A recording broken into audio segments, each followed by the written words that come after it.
Very good evening viewers. सबको गणेश चतुर्थी की बहुत बहुत शुभकामनाएं।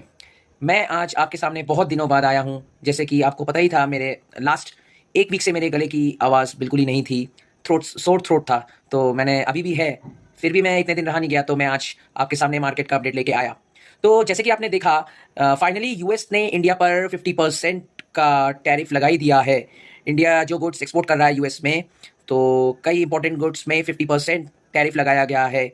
तो मोस्ट इफेक्टेड सेक्टर जो रहेंगे, मोस्ट इफेक्टेड इंडस्ट्री, जैसे कि टेक्सटाइल हो गया, फिर सी फूड इंडस्ट्री जैसे श्रिम्प प्रोडक्शन करती है वो इंडस्ट्री, और gold jewellery jewellery as a industry भी इफेक्टेड होगी। इफेक्टेड कैसे होगी वो आज समझा जाए। देखिए, इफेक्टेड इस तरह होगी, जो कई लोग आजकल बोल रहे हैं कि जीएसटी कम कर देने के बाद, इंडियन सरकार ने कई इंपॉर्टेंट गुड्स में जीएसटी कम करने की बात कही है, उसके बाद ही सब कंजम्पशन अच्छा हो जाएगा, ऐसा सबका कहना है। लेकिन मेरे को नहीं लगता इतना जल्दी सब कुछ सही हो जाएगा। क्योंकि अगर आप देखें, जैसे आईटी सेक्टर में जैसे कई लोगों की जॉब गई है, ठीक है, जैसे ले ऑफ्स हुए हैं, कई लोगों की जॉब गई है।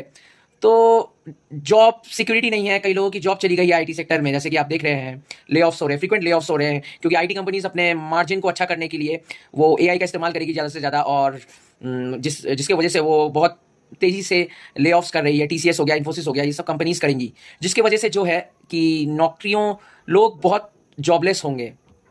तो अगर जॉबलेस होंगे, लोगों के पास पैसा नहीं रहेगा, तो वो कहाँ से गुड्स कंजम्पशन करेंगे। और ये दूसरा संकट आया है कि टैरिफ लग जाने के बाद ये आपका टेक्सटाइल सेक्टर हो गया, उसके बाद श्रिम्प फूड सेक्टर हो गया, उसके बाद ज्वेलरी सेक्टर हो गया। इन सब इंडस्ट्रीज में भी हमारे बहुत मिडिल क्लास और उसके पुअर क्लास स्तरीय के जो लोग हैं, वो बहुत लेबर वहाँ पे उस इंडस्ट्री पे काम करते हैं। तो जिसकी वजह से ऑलरेडी बहुत जॉब्स गई हैं, क्योंकि कई मालिकों ने कहा है। मैं एक इंटरव्यू देख रहा था, उसमें एक ज्वेलरी इंडस्ट्री के मालिक कह रहे थे, ऑलरेडी जो डायमंड्स वो पॉलिश करते थे पर डे, वो 2000 करीब डायमंड्स पॉलिश हुआ करते थे, वो रिड्यूस होके अब केवल 300 डायमंड्स रह गए हैं। तो जिसके वजह से वो फैक्ट्री एक महीना भी नहीं खोल पा रहे, केवल 15 दिन फैक्ट्री खोल रहे हैं। और वहाँ पे जो लेबर 300 लेबर हुआ करते थे, जो उन्होंने रिक्रूट किए थे, वो उन्होंने छटाई करके अभी 70 लेबर हैं केवल। तो इस वजह से आप देख ही रहे हैं किस हिसाब से जॉब्स जाएंगे। तो जॉब्स अगर नहीं रहेंगे, तो लोग क्या कंजम्पशन करेंगे, क्या खरीदेंगे लोग। ऑलरेडी मैं जो देखता हूँ, कोविड के बाद से कई लोगों ने, अपर मिडिल क्लास लोगों ने, कई लोगों ने लोन लेके भी रखे थे, कई फ्लैट लोन्स लिए, कई लोगों ने गाड़ियां ली है जो अभी तक नहीं चुके हैं। और उस हिसाब से अगर जॉब्स अगर ऐसे जाते हैं, तो मेरे को नहीं लगता कि केवल जीएसटी कम कर देने से इतनी जल्दी सब कंजम्पशन, डोमेस्टिक कंजम्पशन में बढ़ावा मिलेगा।